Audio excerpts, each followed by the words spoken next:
Converge Fiber Xers hindi pa rin sumuko kay Mikey Williams.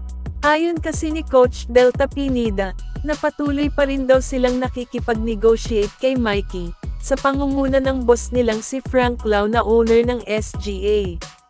Sabi rin niya na nag-hope pa rin sila na magiging maayos ang ginagawang negosasyon nila kay Mikey.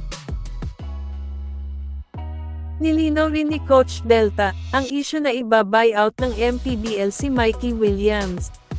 Sabi niya, hindi daw totoo ang lahat ng yon. Dagdag pa niya na gusto pa rin nilang sa Converge maglaro si Mikey. Sana maging maayos ang pag-uusap ng dalawang panig, para nang sa ganon ay magiging okay na ang lahat, at makikita na ng mga fans si Mikey, na maglalarong muli sa PBA. Pagdating naman sa sahuran, walang duda na afford ng Converge ang hinihingi ni Mikey na $30,000 kada buwan. Siguro sa ngayon may mga bagay pa, na masusi pa ring pinag-uusapan ng dalawang kampo. So abang-abang na lang tayo. Punta naman tayo sa dalawang players na inaabangan ng mga teams sa free agency. Ang tinutukoy ko ay walang iba kundi sina Stanley Pringle ng Terry Firmagip, at Chris Newsome ng Meralco Bolt.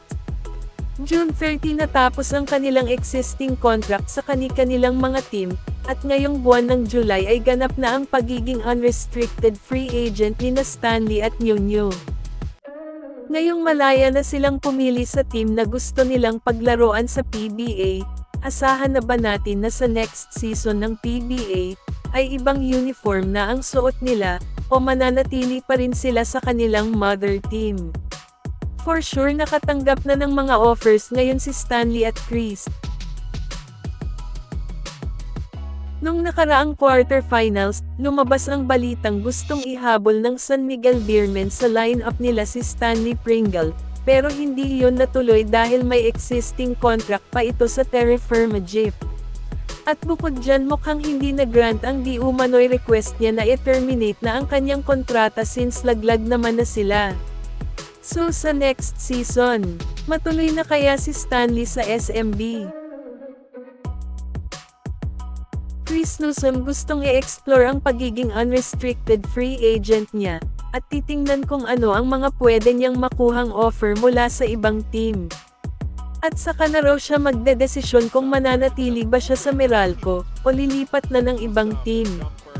Good move rin ito para kay Chris, na open siya sa lahat. Almost 10 years din siya sa Meralco. Ang tanong, handa na bang iwan ni Nunio ang team na nag-draft sa kanya?